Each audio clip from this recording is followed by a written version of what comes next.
Hi all, price தி Lord. நம்ம எல்லாரும் இப்போ லென்த் சீசனில் இருக்கிறோம். அப்படின்னா சிலுவை பற்றின தியானங்களை குறித்து சர்ச்சஸில் எல்லா இடங்களிலும் கன்வென்ஷன் எல்லாம் நடந்துட்டுருக்கு.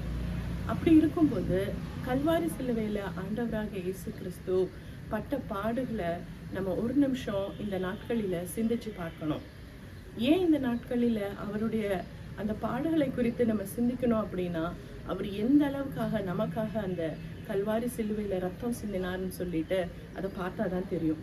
உங்களுக்கு எல்லாருக்கும் ஞாபகம் இருக்கும்னு நினைக்கிறேன், பேஷன் ஆஃப் கிரைஸ்ட்னு ஒரு படம் இருக்குது. அதை பார்த்தீங்க அப்படின்னா அதில் ரொம்ப தத்ரூபமாக ஆண்டவராக இயேசு கிறிஸ்துவை எப்படியெல்லாம் பாடுபடுத்தினாங்க அப்படின்னு சொல்லிட்டு அதில் நமக்கு காண்பிக்கப்படுகிறது. அது கிடைச்சா கண்டிப்பாக ஒரு டைம் பாருங்கள். ஏன் அப்படின்னா அதில் ஆண்டவர் அந்த அளவுக்கு நொந்து போய் அந்த அளவுக்கு பாடுகளை அனுபவிச்சிருக்கார். இதெல்லாம் எதுக்காக அனுபவிச்சிருக்கிறாரு? நமக்காக தானே, நம்மளுடைய பாவங்களுக்காக. ஒருவேளை அந்த சிலுவையிலையும் அவர் சிந்தின ரத்தத்தில் அவ்வளோ வேர்வை துளிகள் வந்துச்சுன்னு சொல்லி பார்க்குறோம். அப்போ கூட அவங்களுக்கு எதிர்த்து நின்றுட்டு இருந்த நிறைய அந்த மக்களை அவர் மன்னிச்சிட்டாரு. அதை குறித்து தான் இன்னைக்கு நம்ம ஒரு பாட்டை பாட போகிறோம். கேட்கலாமா? சிலுவையில் மாட்டி வதைத்தனரோ, உம்மை செந்நிறமாக்கினரோ. சிலுவையில் மாட்டி வதைத்தனரோ, உம்மை செந்நிறமாக்கினரோ. அப்போதும் அவர்காய் வேண்டினீரே, அன்போடு அவர்களை கண்டீரன்றோ. அப்பாவும் மனம் பெரிதே, அப்பாவும் மனம் பெரிதே.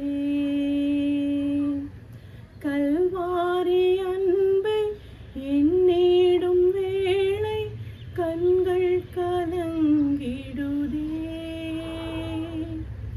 கர்த்தாவும் பாடுகள் இப்போதும் நினைத்தால் நெஞ்சம் நெகிழ்ந்திடுதே.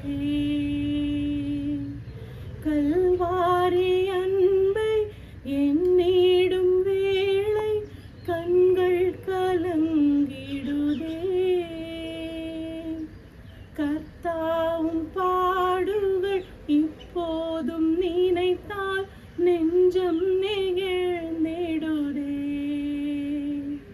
ஆமாங்க, அந்த அளவுக்கு சிலுவையில் அவர் சிந்தின ரத்தம் மற்றவங்க எல்லாரையும் பார்த்து அவர் சொன்ன வார்த்தை, ஆண்டவரே பிதாவே இவர்களுக்கு மன்னிங்க, தாங்கள் செய்கிறது இன்னதென்று அறியாதிருக்கிறார்கள்னு சொல்லி அந்த அளவுக்கு ஆண்டவருடைய அன்பு அந்த இடத்துல வெளிப்பட்டது.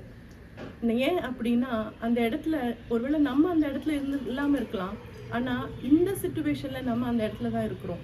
ஏன்னா நம்மளும் பாவிகள் தான். நமக்காக தான் கல்வாரி சிலுவையில் ஆண்டவராக இயேசு கிறிஸ்து சிந்தின அந்த ரத்தம் அப்படின்னு சொல்லி நம்ம ஒவ்வொரு நிமிஷமும் சிந்தித்து பார்ப்போமா? கல்வாரி அன்பை நம்ம ஒவ்வொரு நிமிஷமும் நம்ம உணர்ந்து இனியாவது இந்த லெந்து காலங்களில் ஆண்டவருக்காக நம்மளை முழுமையாக அர்ப்பணிப்போமா? தேங்க்யூ.